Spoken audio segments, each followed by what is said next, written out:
last Thursday was my first time ever getting knocked out. My friend said I got dropped twice, but I don't remember the second one. The Acacia Strain had a show at the Ace of Cups in Columbus. Me and my friend Tanner are on the edge of the pit, and there's this dick making circles, swinging and windmill kicking the ring of people forming the walls of the pit. People that obviously don't want to mosh, or else they'd be in there kicking and swinging. I hate those kinds of people at shows. Hated them before this incident, hate them even more now. The building was packed, making it impossible for me to just scoot backwards. Courteous moshers respect the fist-out barrier. This dick was not. I never got his name, so I'll start calling him Richard, so this won't get flagged for how many times I reference him. The Acacia Strain were only a few songs in when Richard made his way back around to our part of the circle, still jumping backwards into people on the outskirts with haymakers and Chun-Li spin kicks. I see him coming, and I have my arm stretched out. But Richard chose not to respect the unwritten rule others abide by. I was told he'd made solid contact with his elbow to my chin. Tanner could hear the crunch over the blaring music. My eyes rolled into the back of my head, but I don't collapse because of how packed the room is. My body couldn't fall anywhere. The last thing I remember is putting my arm out. Tanner told me my eyes roll back forward, and I tried going after the guy before he could stop me. It didn't end well. What I remembered next was the medic asking me questions outside. I couldn't breathe through my nose, and it felt like a bowl of water was sloshing in my head. I'd also lost a tooth. It was bad enough that they decided to take me in the ambulance to the hospital.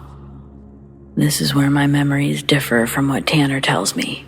When we got into the ambulance, I remember seeing another woman in there, dressed in street clothes. What I thought at the time was that she'd also been hurt at the show. But Tanner says it was just he and the medic sitting back there with me, and the medic was a dude. I swear, though, I could describe this woman perfectly. I was conscious the whole trip. At one point, we made eye contact. Tears had smeared makeup down her cheeks. Her hair was long, straight black. Her eyes were also black, like she was wearing those colored contacts from Hot Topic. She was hauntingly beautiful, so much so that I instantly became self-conscious, knowing I'd just gotten the shit kicked out of me. I probably wasn't in the right vibe to be talking game to this girl. She also didn't look like she was in the right space for that either. I tried to stop myself from turning and gazing up at her, instead trying to focus on Tanner and the medic talking guitars. I was disappointed by my own cowardice for not even introducing myself. She wasn't in the ER waiting room, and believe me, I searched. That's when Tanner was like, "What are you doing?" And I say, "Trying to find the girl who rode up here in the ambulance with us." He made a confused expression, but his eyebrows were raised like, uh-oh. He might have been hit a little harder than I thought. I didn't believe him when he told me that there was no one in the ambulance with us. I went as far as going to the front desk and asking if a girl matching my description had checked in right before me. I explained she'd taken the same ambulance as us, but the woman said no. It was a slow night, and the waiting room was practically empty. To this day, I still question if she was real or not. I could smell her perfume, feel the pressure of someone's knees leaned up against the side of the stretcher. I don't know. It all felt pretty real.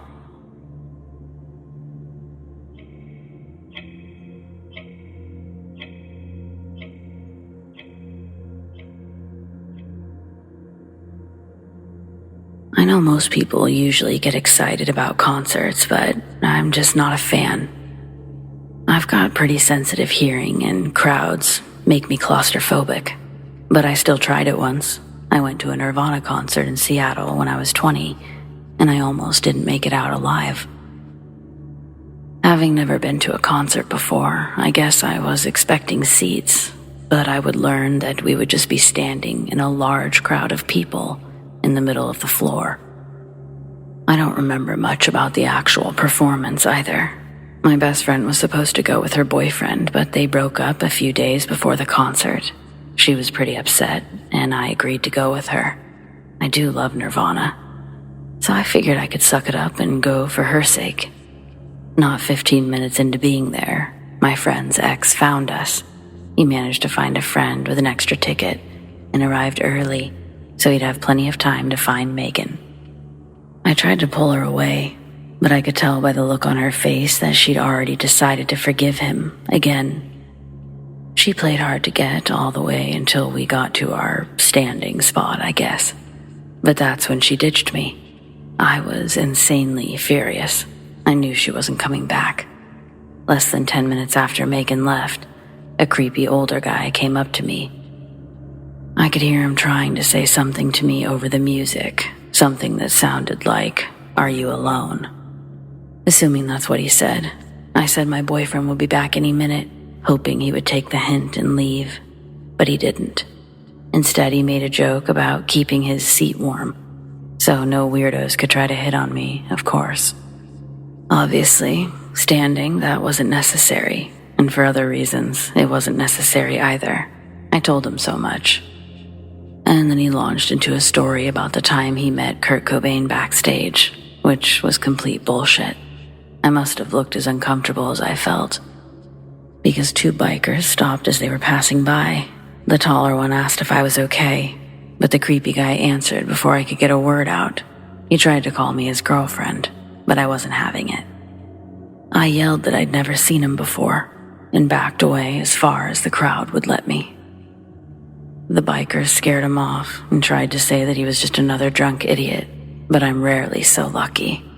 As the stadium filled, I watched for him as much as I did for Megan, even though the chances of seeing her were slim to none. I didn't notice him again until halfway through the second or third song. While everyone else was watching the band, I was watching for his loud neon headband. He managed to find a spot in the row behind me, but he looked away the moment our eyes met. However, I still saw the furious expression on his face. I wanted to see how long it took for him to glance back in my direction, and it was even faster than I expected. When he saw I was still looking, he didn't turn away again. This time, he gave the most menacing grin I've ever seen, as he looked from me to the spot next to me and back with a wink. I only took my eyes off of him for a second, but he was gone when I turned back. I jumped at every movement from the corner of my eye as I waited for him to reappear next to me, but one song faded into another without any sight of him.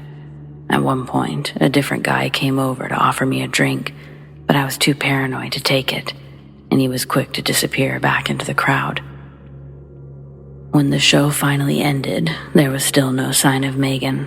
I looked for her all over, but the crowd eventually thinned out enough for me to spot the creepy guy again, and he was still watching me. When he realized I saw him, he tried to walk off in the other direction, but I knew he wasn't going to give up so easily after waiting that long. I didn't want the crowd to get too thin, so I fell in behind a big group heading toward the parking lot. Unfortunately, Megan's car was parked at the very back, and I watched in horror as my group dwindled down to just a couple, almost too drunk to stand. Across a few rows of vehicles, there was another large group crowded around someone's fancy car. I decided to try my luck over there. I was about halfway across when I passed a cluster of large trucks, and a hand clamped over my mouth. I couldn't make a sound as I was dragged between the trucks and slammed against the side of a black Ford. It was the same guy, and he looked angrier than ever. He kept one hand over my mouth, and the other had a tight grip on my left arm. I could smell weed and liquor all over him as he ranted about what a pretentious bitch I was, and I thought he was going to kill me. The longer he talked, the tighter his grip became, and there wasn't another soul in sight from between those huge trucks. Finally, he pointed to a red Chevy a few rows ahead and said it was his. He meant to get me inside, and I made a point to tune out everything he said after that. My only concern was preparing to scream as loudly as possible the moment we were within view of other people. Once we were a few steps away from the big trucks, I could see the same crowd from before still gathered around the fancy car. Then, right at the back of the group, I saw Megan, and she was looking right at me.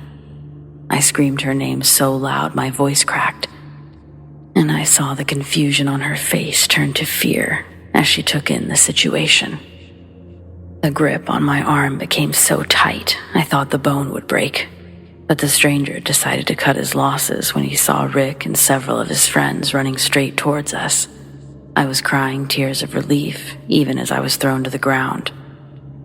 I didn't move as the man took off, and I didn't say a word when Megan helped me up. I just took her keys and stole her car.